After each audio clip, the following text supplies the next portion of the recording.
बासमती धनमा के चाउर गे माई, बासमती धनमा के चाउर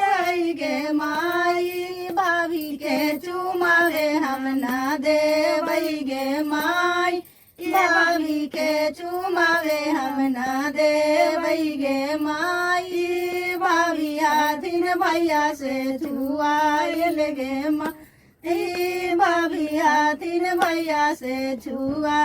बासमती धनमा के चाउर गे माई,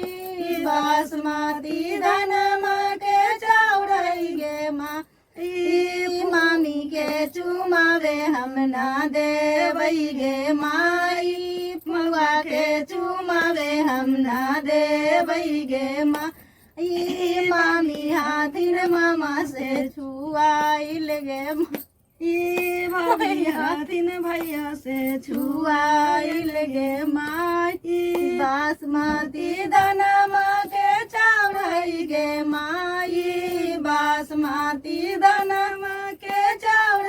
गे माई, से मौसी के चुमावे हम ना देवई गे माई, मौसी के चुमावे हम ना देवई गे माई, मौसी हाथिन मौसा से छुआइल गे माई,